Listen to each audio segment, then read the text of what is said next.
Stars are some of the most beautiful and awe-inspiring objects in the universe. Through violent thermonuclear reactions, they emit enormous amounts of light, illuminating the night sky and heating up any nearby planets in the process. Through mergers and powerful explosions, stars are also responsible for producing the heavy elements that make up much of the matter we see around us. Astronomers and astrophysicists have come a long way toward understanding how stars operate, to the point where we can even predict how long it will be before our sun runs out of fuel and transforms into a red giant. But today, we're not just going to talk about the types of stars we're familiar with. Instead, we're going to contemplate stars we've never seen before, ones that astrophysicists say could hypothetically exist, including ones that are quite literally made of vacuum. I'm Alex McColgan and you're watching Astrum. Join me today as we dive into the world of exotic stars. Some of these stars can mimic black holes and resemble dark energy, which is why they have been the subject of many recent studies and even some sensational drama in the world of physics. In this video, we're going to explore all of it, from the physical theories at the core of these ideas to the wildest speculation surrounding them.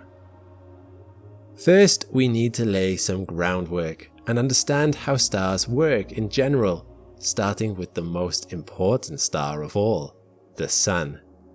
Since the Sun is made of gas or plasma and not solid matter, you couldn't stand on its surface like you would on the Earth. The Sun's gravity would pull you down toward the center. So why doesn't the gas at the surface get pulled inwards too? It turns out that there is a pressure pushing outward from the Sun's core that counterbalances this pull of gravity. The main source of this pressure is the radiation created by fusion reactions in the core, the same radiation responsible for carrying light and heat from the Sun to the Earth.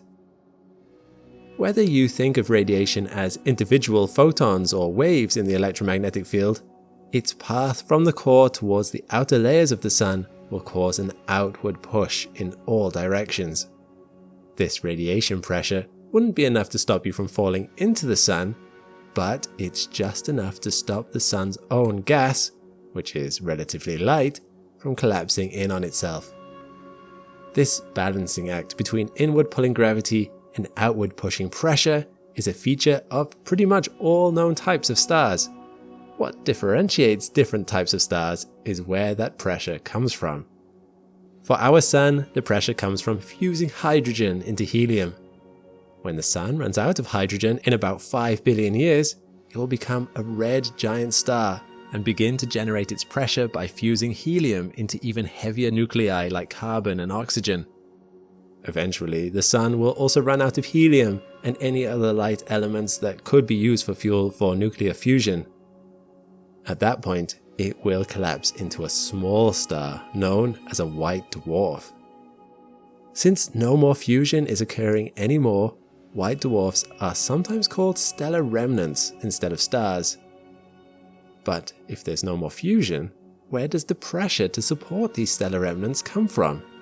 It turns out that gravity pulls the gas of a white dwarf inward until it's so dense that a new type of pressure emerges, known as electron degeneracy pressure. This is a purely quantum mechanical effect, and it's the same effect that's responsible for you not being able to pass your hand through solid objects. Electrons simply cannot get too close to each other without an extraordinary amount of energy.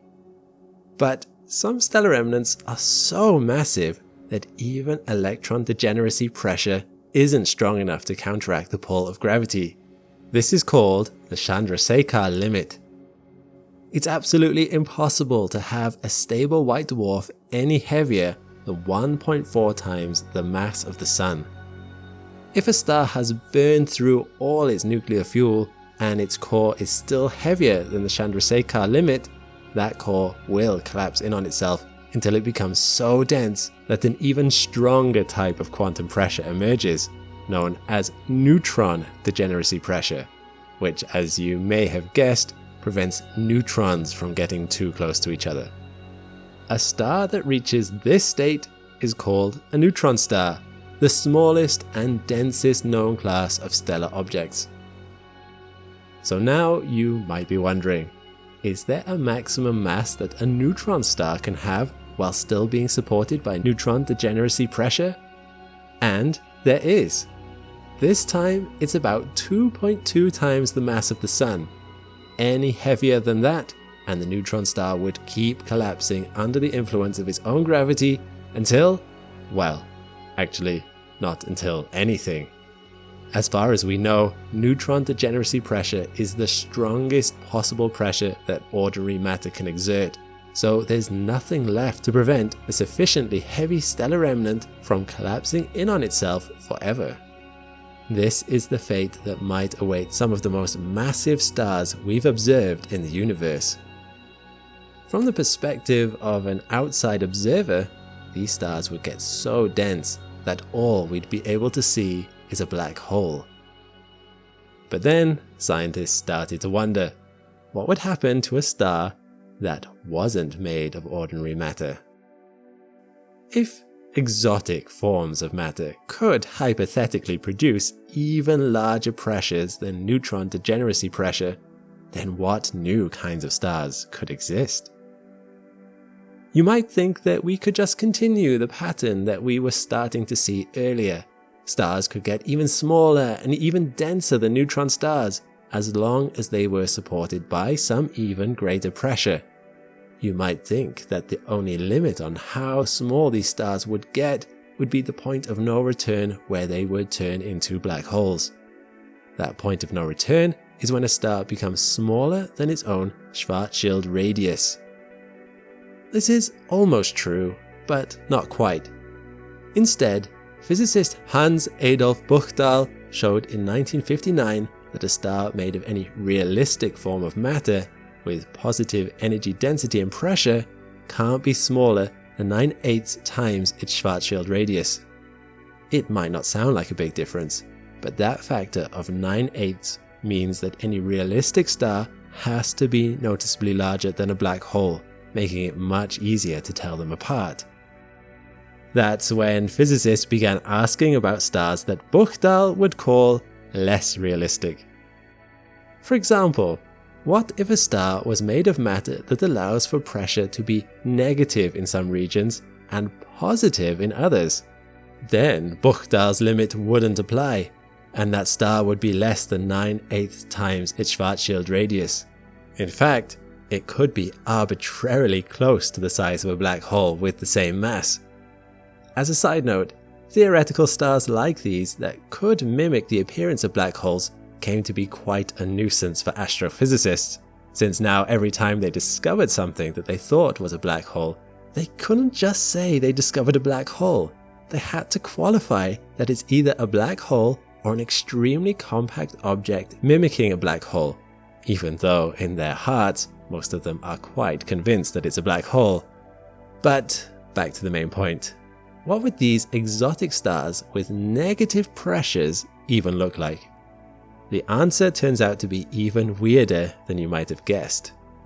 Tolman, Oppenheimer, and Volkov derived an equation in the 1930s that describes how the pressure of a stable star changes as you go outward from its center. These days, it's just called the TOV equation for short. If the center of a star has a significantly negative pressure, which would exert some sort of attractive pull instead of a push, the TOV equation says that this star can only be stable and in balance with its own gravity if its pressure does something really wonky. First, the pressure has to blow up to negative infinity somewhere in the star. Then it has to flip sign to positive infinity and decrease outwards from there until it reaches zero pressure, marking the star's outer surface. The exact location of the infinite pressure depends on what the pressure is at the center. So if you tune that central pressure just right, you can keep the pressure finite right up until the edge of the star.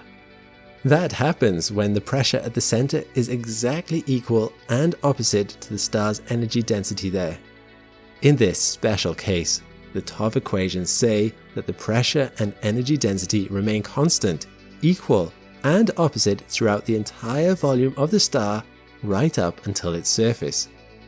If you've seen some of our other episodes, this might ring a bell or two. A constant positive energy density paired with a constant but negative pressure. That doesn't sound like any star we've seen before, but it's starting to sound more like a mysterious component of our universe: dark energy. And since the pressure and energy density in a gravastar are equal in magnitude, it's not just any kind of dark energy. Those are the exact properties of vacuum energy. That's why this special exotic star came to be known as a gravitational vacuum star, or gravastar for short. Inside of a gravastar, there is precisely zero gravitational force, because the positive energy and negative pressure respectively exert a gravitational pull and push that cancel each other out. And since the pressure in gravastars is constant, there is no pressure gradient to exert any sort of push in one direction or another either. This means that if you found yourself inside of a gravastar, you would neither be pulled in nor pushed out. You could float freely, just as though you were in a real vacuum. Another curious feature of stars with negative pressures is that the closer you get to the special limit of a gravastar, which, if you recall, is when the infinite pressure surface gets pushed out to the edge of the star, the more their size approaches that of a black hole with the same mass. This raises two key questions that have recently gotten a lot of attention from physicists. First, how can we tell whether the extremely compact objects astronomers have observed in merger events and at the center of large galaxies are black holes or just exotic stars with nearly the same size? And second, if gravastars are real and scattered throughout the entire universe, then could they be the dark energy that's been making the universe accelerate for the past 5 billion years? To answer the first question, physicists rely on the main distinction between black holes and other compact objects, the existence of an event horizon. You see, the defining feature of a black hole is that nothing that falls inside or even touches the surface of a black hole can ever come back out. On the other hand, if an exotic star is even slightly larger than its Schwarzschild radius, it would not have an event horizon, and it would potentially be able to emit information outwards in the form of light. Not only that, but objects without event horizons could have different signatures in their gravitational wave emissions than those of a black hole's during a merger. This would allow us to tell them apart by measuring and analyzing those gravitational waves using observatories like LIGO. But even with this battery of tests, it turns out sufficiently small and dense stars can still be difficult to distinguish from black holes. So far, the best we can do is to say that the radius of the black hole candidates we see in the universe is at least approximately equal to their Schwarzschild radius. In some cases, that's just a rough estimate, but in others, we've calculated that radius to within 40 decimal places. As for the second question about dark energy, that's where things get really heated. In early 2023, an analysis led by physicists at the University of Hawaii found that astronomical observations of massive black holes showed them to be growing in mass over time at exactly the same rate that dark energy would be expected to grow over time due to the expansion of the universe. They came to the inevitable conclusion that black holes must be made of dark energy, and that they are really more like gravastars than ordinary black holes with infinite density singularities at their centers. This conclusion was fiercely contested. Astronomers came out arguing that the analysis of the observational data wasn't quite right, and theoretical physicists came out arguing that the expansion of the universe should have nothing to do with the growth of black holes in any case. So while the idea that dark energy could exist in the form of gravastars sounds exciting, it looks like the scientific community isn't going to be convinced unless it's simultaneously supported by better data and more compelling theoretical models. But Where do you fall in this debate? If it walks like a black hole and talks like a black hole, should we just call it a black hole? Or should we consider the possibility that black holes could really be secret troves of dark energy? Let us know your thoughts and questions in the comments below. If you're a long-time viewer of Astrum, you'll already know that Betelgeuse is no ordinary star. Betelgeuse is a red supergiant in the Orion constellation that's just 650 light-years away from the solar system, making it the second largest and 10th brightest star in the sky, not counting the Sun. A few years ago, Betelgeuse made headlines when the bright supergiant appeared to be getting dimmer, indicating that it might be about to explode in a supernova. But that wasn't the only surprise that Betelgeuse had in store for astronomers. Measurements from the ALMA array of telescopes have detected that Betelgeuse is rotating at a mind-bending rate of, well, just about once every 20 years. Okay, that might sound a little underwhelming, but for a star the size of Betelgeuse, this means that the surface is spinning at a speed of 18,000 kilometers per hour, or about 5 kilometers per second. That's 10 times faster than our own velocity on the surface of Earth, and for a massive supergiant star, it all but breaks the laws of physics. I'm Alex McColgan, and you're watching Astrum. Join me today as we dig into the unusual surface of Betelgeuse and the secrets behind its seemingly impossible rotational speed. Let's start with the basics. There are a couple of different ways to measure the rotation of objects in the night sky. If the object is big enough, like the Sun, the Moon, or even a planet in our solar system, it's easy enough to point a telescope at it and watch its features move in real time. For reference, the angular diameter of the Moon is about half a degree, and you can probably make out its features with your own eyes. Jupiter's angular diameter comes in at 1/100th of a degree, but its features are still clearly visible through a telescope. So, what about Betelgeuse? The supergiant star just 650 light-years away. For all its size, Betelgeuse is still far enough away from Earth that its angular diameter is 1,000 times smaller than Jupiter's, making it look like a total blur to even our most powerful telescopes. Luckily, there's another way to tell whether a star like Betelgeuse is rotating. It's less direct than just, well, looking at it, but it's an ingenious technique that relies on a simple effect you might have already heard of: Doppler shift.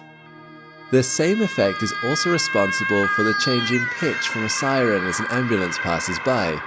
When the ambulance is moving towards you, the siren sounds higher pitched because the sound waves hit you at a higher frequency than if the ambulance were standing still. But as soon as the ambulance starts moving away from you, the effect reverses. Sound waves hit you at a lower frequency, and the siren sounds lower pitched. What you probably wouldn't notice is that the Doppler shift affects light waves bouncing off the ambulance, just like it affects the sound waves coming from its siren. The higher frequency light as the ambulance approaches makes it look ever so slightly bluer, and as soon as it starts moving away from you, the effect flips and it looks ever so slightly redder. The only reason this visual effect isn't obvious is because the speed of light is 1,000,000 times faster than the speed of sound, so it would take a much faster ambulance for us to actually notice the optical Doppler shift.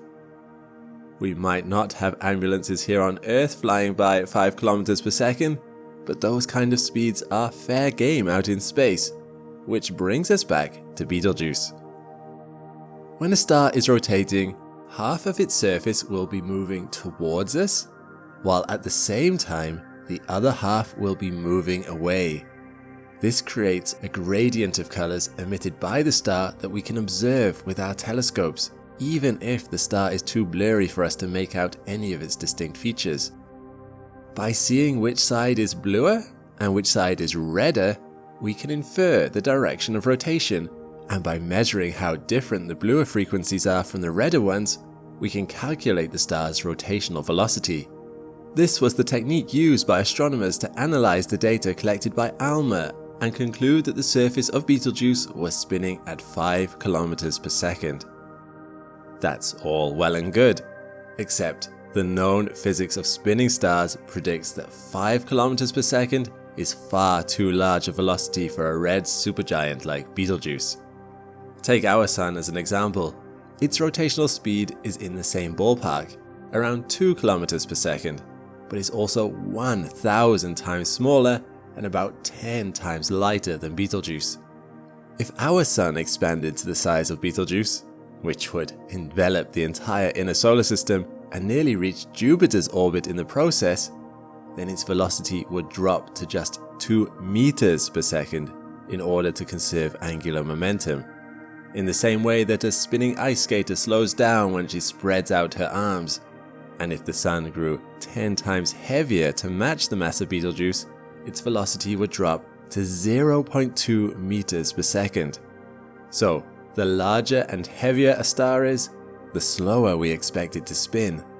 And yet, Betelgeuse appears to defy all of those expectations. What's going on here? One possible explanation is that even though Betelgeuse didn't start out with this much angular momentum, it gained it through a process known as stellar cannibalism. As you might expect, stellar cannibalism is just what we call it when one star eats another star, usually its companion in a binary orbit. In more scientific terms, the star's gravity pulls away its companion's gas layer by layer until only the inner core remains. That gas carries most of the companion star's angular momentum, so the first star ends up not only growing larger, but also spinning faster than nature would normally allow.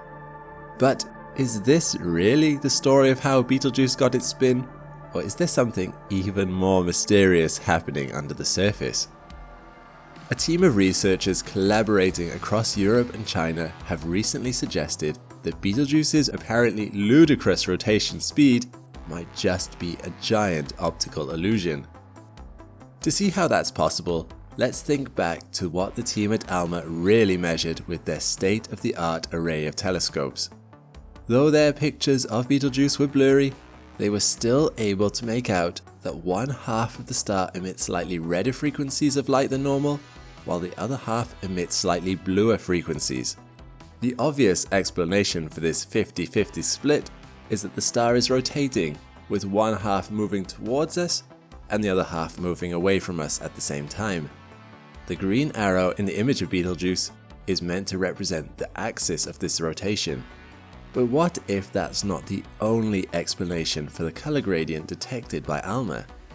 Simulations of Betelgeuse have revealed that its surface is a chaotic, turbulent place, constantly bubbling under its own heat like water bubbling in an oven. Each of these bubbles is enormous and propagates outwards at deadly velocities. A single bubble can be 100 million kilometers across, covering a large fraction of the surface of Betelgeuse. And if one of these bubbles were headed your way, even today's most powerful spacecraft wouldn't save you from its lightning fast speed of up to 30 kilometers per second. Your only hope would be for the bubble to pop and crash violently back down onto the surface before it ever reaches you.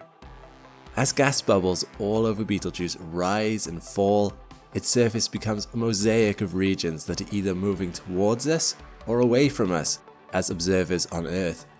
In turn, the Doppler shift causes light emitted from these regions to be either blue shifted or red shifted. In a recent paper that rose to challenge all previous explanations of Betelgeuse's rotation, the international team of researchers proposed that Betelgeuse might not be rotating fast at all. Instead, the ALMA observations might be detecting a range of light frequencies coming from Betelgeuse due to the turbulence on its surface. Thus, astronomers may have been misinterpreting those shifts in frequency as rotational effect.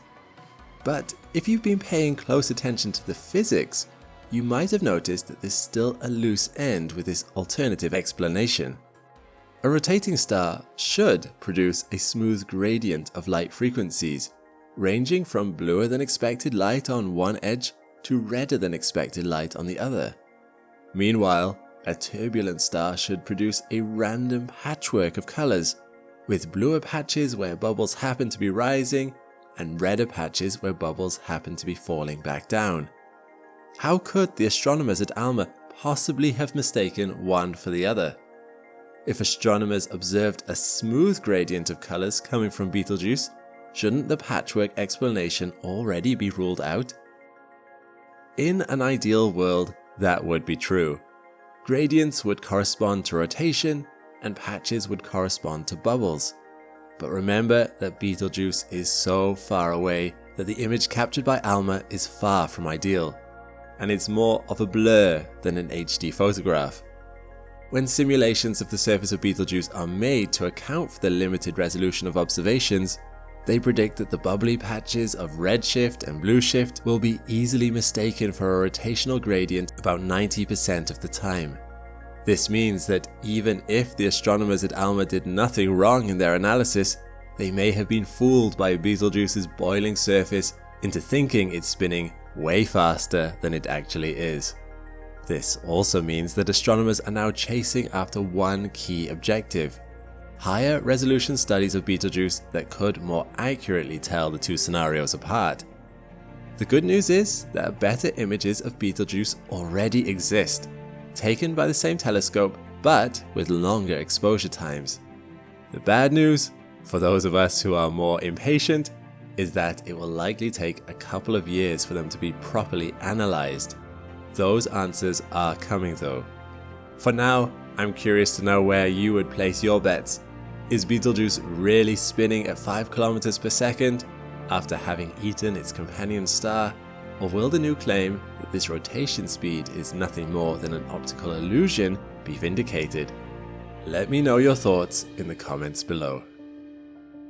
Have you ever wished you could see a supernova up close? While we don't quite expect that in 2024, you will have a chance to see what is arguably the next best thing, namely the explosion of the Blaze star. And surprisingly, it just keeps exploding. Back in May 1866, on a partly cloudy spring night in the west of Ireland, amateur astronomer John Birmingham was on his way home in the dark just before midnight. His pace slowed occasionally so that he could look up at the stars. With a sharp eye, he scanned the night sky for familiar constellations like he had done countless times before. As his eyes reached the Northern Crown, he stopped, stunned. There was a new, bright star in this familiar constellation. He had observed a recurring nova in the binary star T Coronae Borealis, nicknamed the Blaze star, an explosive astronomical event that happens once in a lifetime. This event would help to revolutionize our understanding of nova events and shape the field of stellar astronomy in the following decades. And for those of us alive in 2024, we will have the unique opportunity to experience the same recurring nova explosion that captured Birmingham's fascination more than 150 years ago on that cool spring night in Ireland. And you won't even need a telescope or any fancy equipment to see it. Why is it going to happen again? And when will it happen? I'm Alex McColgan and you're watching Astrum. Join me as we prepare to observe this extraordinary stellar event. The nickname Blaze star may be a bit misleading, as it's actually a binary system of two stars locked in orbit with each other.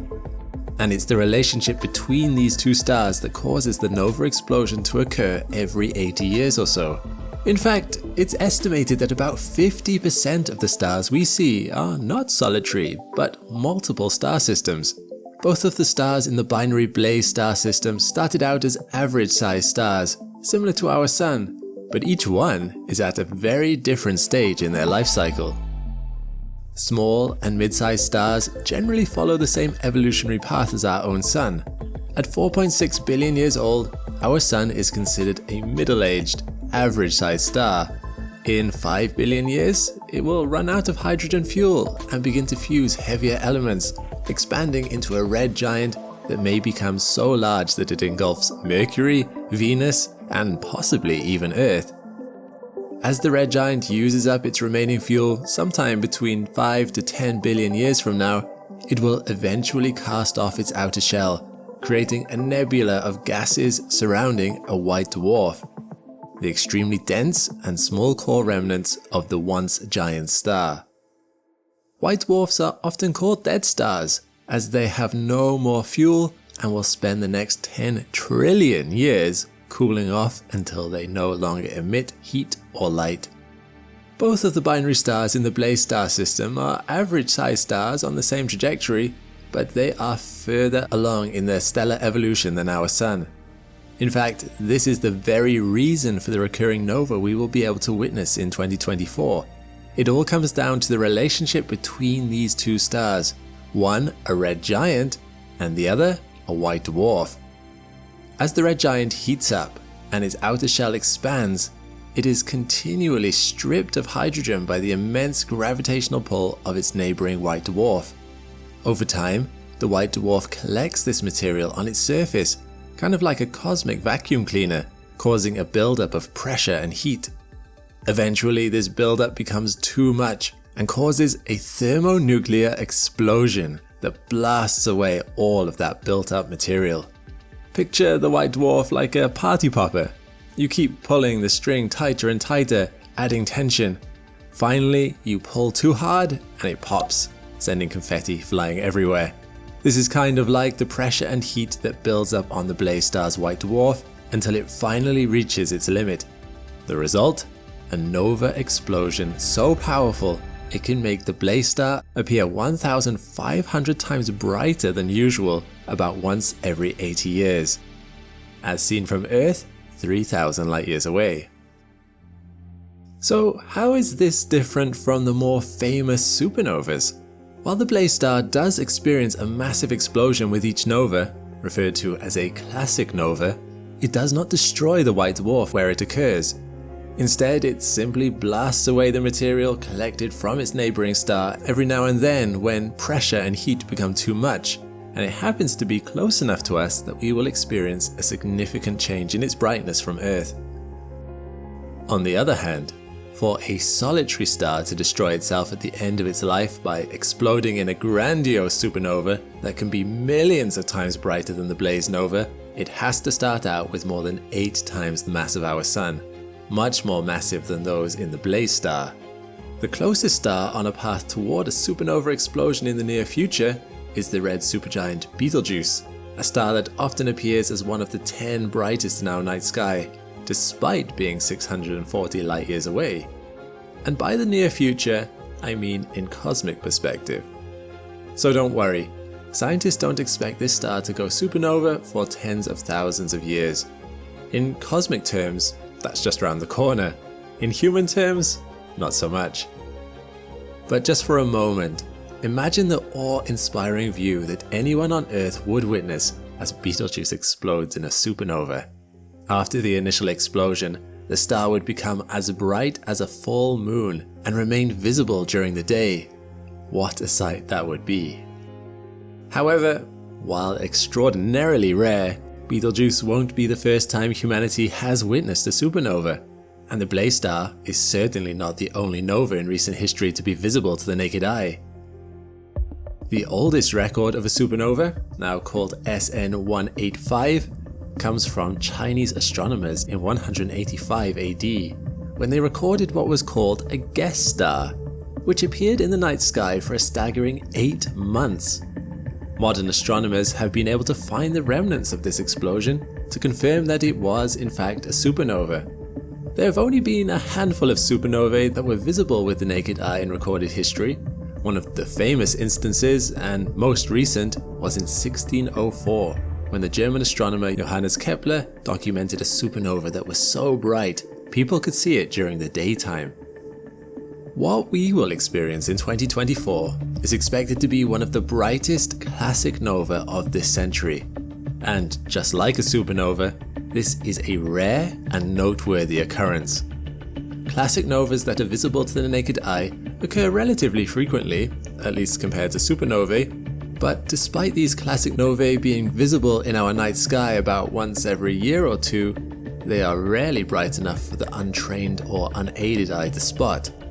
The Blaze star, on the other hand, is expected to be one of the brightest classic nova to appear in our night sky in nearly 50 years. In astronomy, a star's brightness as seen from Earth can be measured on a scale of apparent magnitude. The smaller the magnitude, the brighter the star. So a star with a magnitude of 0 is brighter than a star with a magnitude of 1. A star with a magnitude of 1 is brighter than a star with a magnitude of 2, and so on. Typically, it takes an apparent magnitude of about 6.5 in order for a star or planet to be visible to the naked eye on the darkest night. For some perspective, the 7 stars in the Ursa Major constellation, also known as the Big Dipper, have apparent magnitudes ranging from the dimmest at 4.8 to the brightest at a magnitude of 1.7. The brightest star in the night sky is Sirius with a magnitude of negative 1.44, and the daytime sun has a magnitude of negative 26.5. Yes, the apparent magnitude scale goes into the negatives. The magnitude of the Blaze star is usually 10 and not visible to the naked eye from Earth.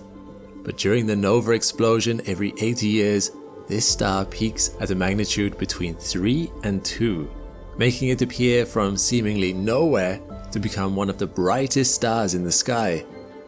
Interestingly, the term nova comes from a Latin word meaning new, and I'm sure that before telescopes, it must have been a shock to see a new star appear out of nowhere. More recently, there was Nova Centauri 2013, which surprised astronomers by being one of the brightest in over a century, with a peak magnitude of 3.3. The last time the Blaze star nova exploded in 1946, it reached a magnitude of 3. But this year's appearance of the Blaze star is expected to be even brighter than that, possibly reaching a peak magnitude of 2, which would rival that of Polaris, the North Star, which has a magnitude of 1.97. But this stellar show won't last long.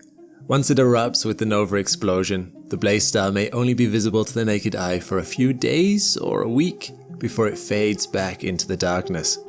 There is no exact date when it will happen, but scientists predict it may happen any day now going into the second half of 2024.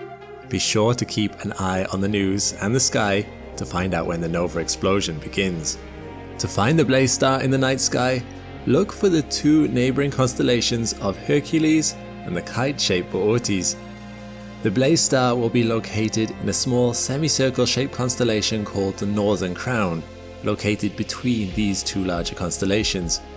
If you trace the Northern Crown starting from the Boötes constellation and ending on the side closest to Hercules, the Blaze star should appear just below the last star of the Northern Crown.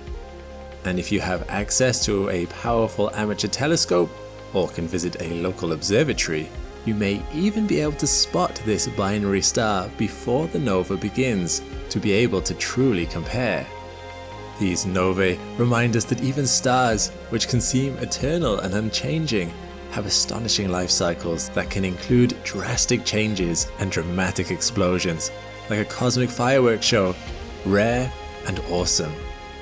Each nova provides a unique opportunity for astronomers to gather data that will help to refine our understanding of stellar evolution, binary star systems, and explosive stellar phenomena. This nova will be one of the most exciting astronomical events we will get to see in our lifetime. So keep an eye on the night sky and maybe feel just that little bit luckier to be alive and to be able to experience this here on Earth. You have probably heard that modern-day science believes the universe to be 13.8 billion years old.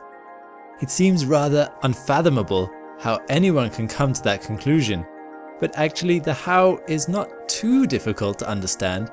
People just don't generally ask the question. Either they scoff at it or they accept it as truth. In this video we will explore this how, but also throw a spanner in the works due to the newly discovered age of one of our local stars, called the Methuselah star, which apparently is older than the age of the universe. So, 13.8 billion years old. How did we come to that figure? We currently see the universe is expanding and cooling. everything is moving away from everything, excluding forces like gravity keeping things together. The speed of this expansion is known as the Hubble constant, and currently the universe is expanding at a rate of 80,000 kilometers per hour per million light years. So, the obvious conclusion from an expanding universe is that matter is becoming diluted. There's more space in between things.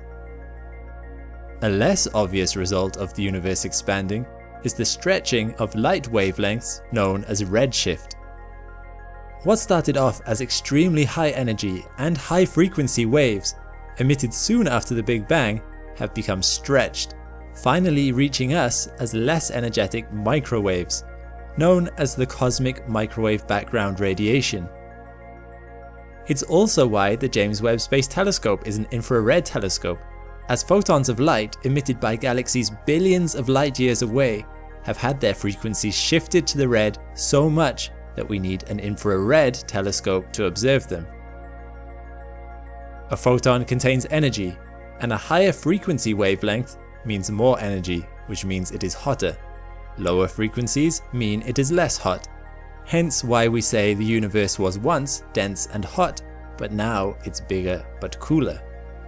But how does knowing this help us work out the age of the universe? Well, we do need to assume a few things about the universe first. 1. The universe is uniformly dense on the largest scales. This seems wrong. It's clearly not uniform. There are superclusters full of densely packed galaxies, and supervoids containing not much at all. However, like stars in a galaxy, zoom out far enough, and suddenly everywhere looks the same. So we assume the universe is homogeneous. As a result of that, not only is matter distributed evenly, but 2. We also assume the universe's laws and properties are the same throughout in any direction. And 3. We assume the Big Bang occurred in all locations, everywhere at once. If you hadn't heard that before, you can check out my video about it here. Under the laws of general relativity, if these 3 things are true, then there is a connection between how old the universe is and how it expanded throughout its history. With these assumptions, we can get distance and brightness measurements between objects like stars, supernovae, and galaxies. For instance, white dwarf supernovae always appear about the same brightness. If an observed supernova is dim compared to what we expect, it is because it is further away. Finding out how dim tells us how far away it is, and thus how far back in time we are looking. We can also look for fluctuations in the cosmic microwave background radiation, which is a snapshot of the universe only a few hundred million years after the Big Bang. Comparing it to galaxy clusters we see today, there is a correlation, so we can see how it's fluctuated to understand how the universe evolved and expanded. Based on the expansion of the universe today, and how it did expand, we now know the universe is 68% dark energy, 27% dark matter, and 5% observable matter. But what is dark matter and dark energy? We really don't have much of an idea. However, we can see their effects. Dark energy is believed to be the driving force behind the universe's expansion, as the expansion would have slowed down by now without it. And dark matter is gravitational force we can't account for. Galaxies, and galaxy clusters in particular, seem to have a lot more mass than they should, meaning the gravitational pull is stronger. Dark matter is what must keep galaxy filaments together. We can observe its influence. In fact, we can even map out its mass distribution, like in this image. But we don't know what it is. We can't observe it. But for the purposes of this video, we don't need to know what it is, only what it does, to be able to work out the universe's age. So, we know the current rate of the universe's expansion, or the Hubble constant. We know how that redshifts light. We know the composition of the universe, and we know its properties. We can see how galaxies have evolved over time. We look for fluctuations in the cosmic microwave background radiation. We can use all of this together to extrapolate back to the earliest stages of the Big Bang. Using 3 different instruments, all looking at different aspects of the universe, all the answers have come back roughly the same, 13.8 billion years, with an estimated 99% accuracy. But there's another method, which has thrown a bit of a spanner in the works, and that is to measure the age of stars. Certain types of stars are very short-lived, going supernova in a matter of a few million years.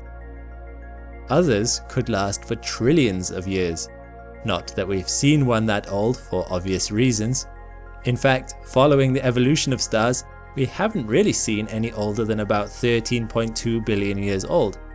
But this does mean that long-lived stars that formed as matter was coalescing shortly after the Big Bang would certainly still be around today.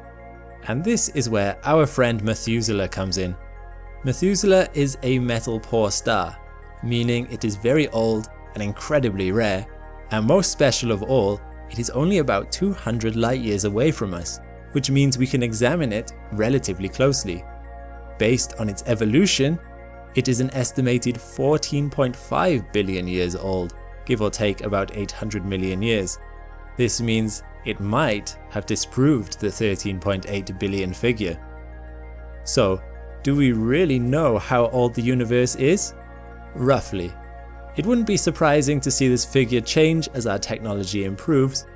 We have the WFIRST and James Webb Space Telescopes coming out soon, with specific mission objectives to peer deep into the universe's past. Exciting times. Although I don't think we'll see this figure vary than more than about 1 billion years in either direction. Research is still in very early days in this field, even if it has been a topic of research for a while. To be honest though, I'm so impressed we have got this far. Who would have even thought we could come up with any figure a few hundred years ago? All this may throw up more questions than it answered, but that is science in a nutshell, the ongoing search for truth. The Hubble Space Telescope has been in operation for an astonishing 28 years, and during this time, it has imaged some spectacular sights of our galaxy and beyond. It is truly a marvel of technology, and has helped us improve our knowledge of the universe we live in to no end. This includes understanding the many different types of stars in our galaxy, in various stages of their development. In this episode, we are going to have a look at some of the most special and peculiar stars it has seen, and believe me when I say that some of these are simply breathtaking. Number 35, HH34. This amazing sight, found near the Orion Nebula, is a Herbig-Haro object, or an emission jet from an extremely young star that is still in the earliest stages of its formation. You can see the star here, still tucked inside this molecular cloud.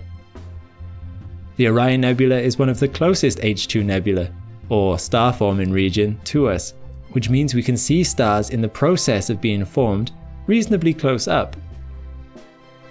The star is releasing this extremely hot jet of gas from one of its poles, which speeds through space at hundreds to thousands of kilometers per second. Eventually, this jet hits colder material, heating it up, which is what you can see here at the bottom left. For astronomical standards, this is a very short-lived event, only lasting a few thousand years. Number 36. More stars in the process of being formed. This is XZ Tauri, and its neighbor stars HL Tauri and V1213 Tauri. To me, this image is one of the most mind-blowing images Hubble has ever taken. The birth of stars taken against this backdrop of a dark molecular cloud. Let's have a look at what's going on. This is XZ Tauri, a star system containing 2 stars, about the distance of our Sun and Pluto apart.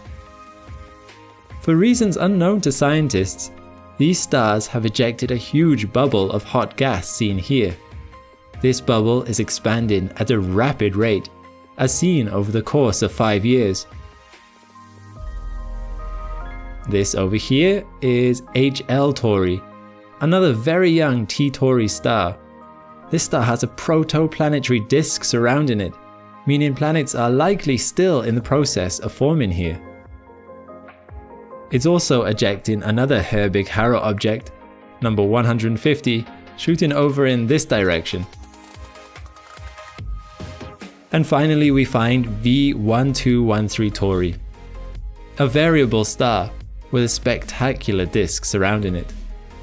At a side-on angle to us, the disk obscures the view of the star itself, but its reflected light comes off the surrounding gases and HH30, the Herbig-Haro object, shooting off in both directions away from the star. An amazing image found near the Taurus constellation. Number 37. Okay, just one more protostar. HH24. The star itself is again hidden away by the blanket of the molecular cloud it is surrounded and being fed by. But what is clearly evident is the lightsaber-like jet of gas being blasted away from the star in both directions. It shares a lot of similarities to the other Herbig-Haro objects in this episode, but the image itself is so impressive nonetheless. This protostar is also found near the Orion Nebula. Number 38. LL Pegasi. We're moving on now to stars near the end of their lives. Nope, not this bright star, but rather this dark and mysterious spiral next to it. This is one of the most perfect geometrical objects formed in space. But what is it? This is actually a pre-planetary nebula.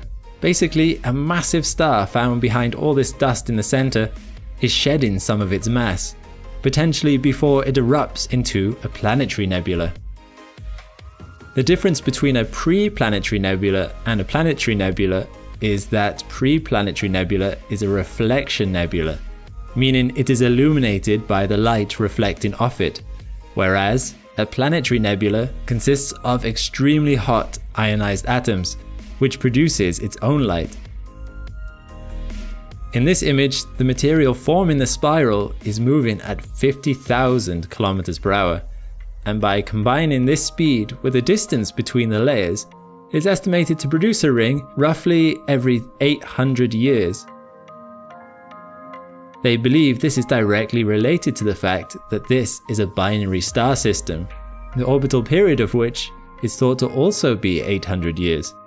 This means the spiral is the result of the orbital motion between the two stars as one sheds its mass. Number 39.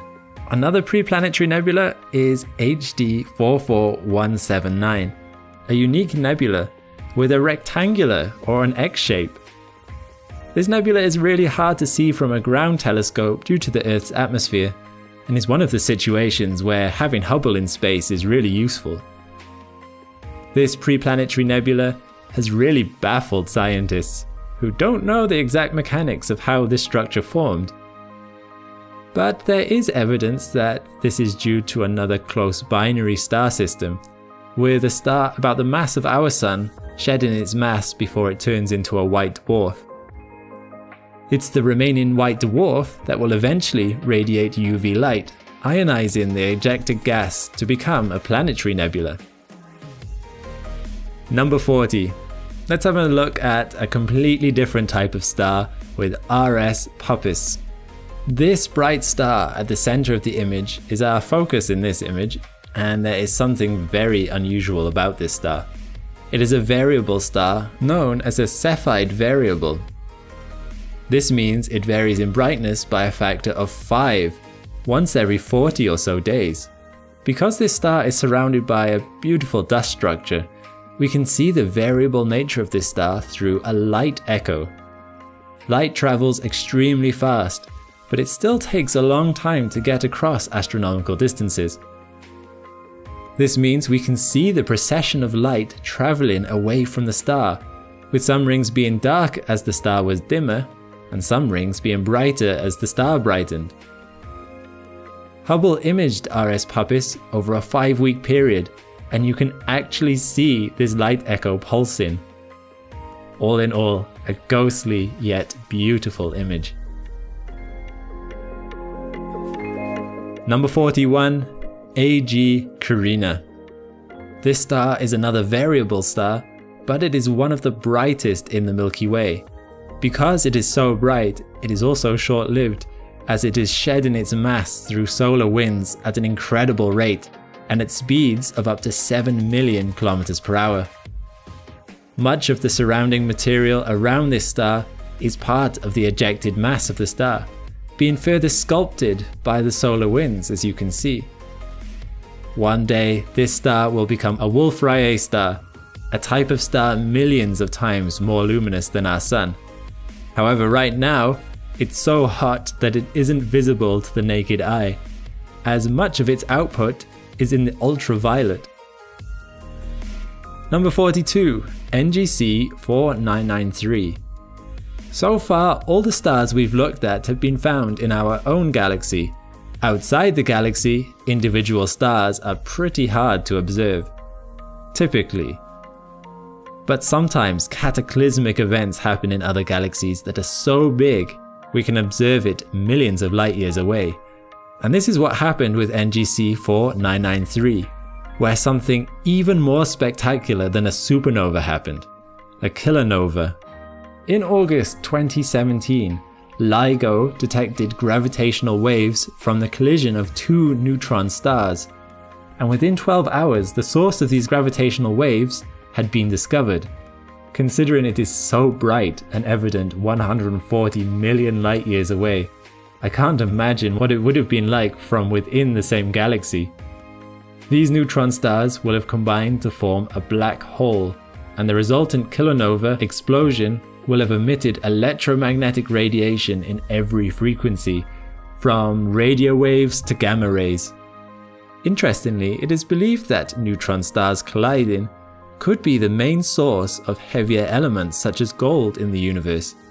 If that is true, it gives your jewelry a bit of a new perspective, I think. This image is a small section of what is known as the Tarantula Nebula. The Tarantula Nebula is a huge, impressive nebula found in the Large Magellanic Cloud, a satellite galaxy to our own. Some may argue it isn't as pretty as some of the other nebula we've looked at so far, but I must say it does look good in its own right. But if it isn't its looks that make this nebula stand out, what is it and what sets it apart from anything we've looked at so far? Well, we'll come back to that. Let's first of all give you some context. So where is it? Well, this is the Large Magellanic Cloud, the largest of the Milky Way satellite galaxies, and as you see it has a lot of nebula. The one we're focusing on, the Tarantula Nebula, is the brightest and biggest nebula in this galaxy, and it really is bright. I selected this image because it still shows some of its details. Most other images I found show it as this bright, overexposed spot. It's so bright that if this nebula was as close to us as the Orion Nebula in our own Milky Way, it would cast shadows at night. Let's zoom in to find out why. The Tarantula Nebula is currently undergoing extreme star formation. In fact, it's the most active star forming region in the whole local cluster of galaxies. To its center is a region of stars known as NGC 2070. The central concentration of stars known as R136. It's this star cluster that produces most of the energy to make this nebula visible. It's a really big cluster with an estimated 450,000 solar masses contained within it. Now, if you've ever wondered what the most massive and brightest known star was, look no further. One of the stars in this cluster, known as R136A1, is the most massive and brightest star on record, with some pretty incredible statistics. It's a Wolf-Rayet star, 315 times the mass of the Sun and 8.7 million times more luminous. It is also one of the hottest stars at 53,000 degrees. While it is the most massive star, it isn't the biggest, although its size still dwarfs the Sun. As always with these massive stars, it will only be short-lived, and it will almost certainly become a black hole at the end of its life. In the meantime, it's shedding its mass through solar wind at a very fast rate. Since its birth, it's thought it's already lost 50 solar masses to space. Overall, the R136 star cluster is thought to be only about 2 million years old. It's currently merging with another close-by cluster, the two clusters together making up NGC 2070. You may not think that there are enough stars in this image to make up 450,000 solar masses, but these blue stars you see in this image are only the very brightest O-type stars in the cluster. Interestingly, there is a star that belongs to this cluster, which isn't found anywhere in the area. If we zoom out a bit, you'll find this star over here. It's called 30 Doradus 016, and the young star, only 1 to 2 million years old, may have travelled about 375 light years from its suspected home in the star cluster R136, and it's still travelling about 400,000 kilometers per hour. But how did it get all the way out here? The theory is that it was part of a binary star system when another, even more massive star entered the system and kicked out the now homeless star. These other stars would have had to have been extremely massive, as 30 Doradus 016 is no minnow at a suspected 90 solar masses. It is now an explorer destined to travel the far reaches of the Large Magellanic Cloud. There is another old star cluster found in the Tarantula Nebula called Hodge 301. It is roughly 20 million years old, with some stars 10 times as old as those found in R136. Within this star cluster, there are thought to have been at least 40 stars that have gone supernova, whereas in R136 there have been none. This is because of the age of Hodge 301. Some of the shortest lived stars have already gone through their entire life cycle. More stars in this cluster are on the verge of exploding in a supernova too, so watch this space. The original image we looked at is further away still from the centre of the Tarantula Nebula, although it's still part of it in an area called NGC 2060, found over here. It's a star cluster too, although the stars here are much more loosely dispersed than in R136 and Hodge 301. In fact, these stars are no longer gravitationally bound to each other, and in a few million years, the stellar group will disperse completely. It's currently about 10 million years old, and there are some very interesting things found in this area. The first I'll mention is that the whole of NGC 2060 is a supernova remnant, about 165 light years across. It's estimated that the supernova occurred about 4,000 to 5,000 years ago, and consistent with this theory, a pulsar neutron star is found in this area here around the same age as the supernova. It's not really visible in visible light, as it emits X-rays, which means you need the X-ray telescope Chandra to see it, and it's right in the middle of this bubble. The bubble itself is the supernova remnant. The pulsar rotates exceptionally fast, once every 16 milliseconds. Interestingly, it's not the fastest rotating star in this region. That accolade belongs to this runaway blue supergiant VFTS 102.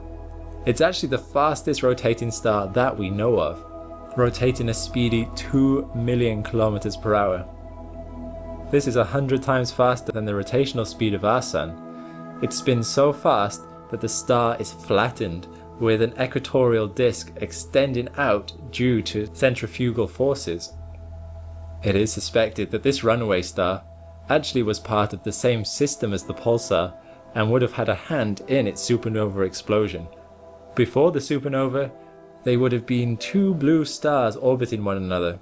One would have evolved into a red supergiant, and as it expanded, it would have started feeding its mass into the other star, speeding the rotation of the other. Once the red supergiant exploded in a supernova, it ejected the other star at a tremendous speed into space. VFTS 102 fits this model as it's spinning rapidly whilst also hurtling through space in relation to its stellar neighbourhood. Zooming out further again, we are getting to the edge of the Tarantula Nebula. At its longest points, the Tarantula Nebula is an incredible 1,000 light years across. I already mentioned this nebula is the most active star-forming nebula, known as an H2 region in our local cluster of galaxies, but it is also the biggest.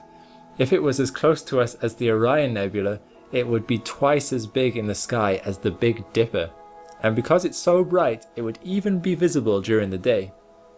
At the far edge of this nebula is perhaps its most remarkable visual spectacle. It's called SN 1987A, and it's a supernova remnant. It is a lot younger than any of the other supernova we've looked at so far. In fact, it's less than 30 years old. The light from this supernova hit Earth in 1987 and was visible to the naked eye. It was the first supernova observed since the 1600s, and the only supernova observed that we've had a close look at using modern-day telescopes. When it exploded, it was a blue supergiant, which means it was only about 1/10 of the brightness of a red supergiant supernova. Haven't had the chance to look at it now. I bet you're wondering what these rings could be. Well, they are the mass thrown off by the star through stellar winds, coughing and spluttering its innards out thousands of years before the supernova. The initial flash from the explosion lit the rings up at first, but when the supernova's shockwave hit them a few years later, they lit up again due to interactions with the rings and the debris from the shockwave. SN 1987A is now a true supernova remnant, in the vein of Cassiopeia A, illuminated not by the explosion of the star, but by continual processes between the debris of the supernova and the material beyond it. This artist's illustration of SN 1987A is based on real data and reveals the cold inner regions of the exploded star's remnants, this patch here in red, where tremendous amounts of dust were detected and imaged by the ALMA telescope. It's in this dust that the leftover pulsar could be hiding, because nothing has been detected where the pulsar should be. Another option could be that it didn't turn into a pulsar at all, but is actually now a black hole. Thanks for watching. I really want to give a huge thank you to our astronauts on Patreon. It's really becoming a thriving community, and I've loved reading all your messages and comments over there. If you'd like to join in, then you can visit the link in the description to become an astronaut and bring the channel more stability than the algorithm. When you join, you'll be able to watch the whole video ad-free, see your name in the credits, and submit questions to our team. Meanwhile, click the link to this playlist for more Astrum content. I'll see you next time.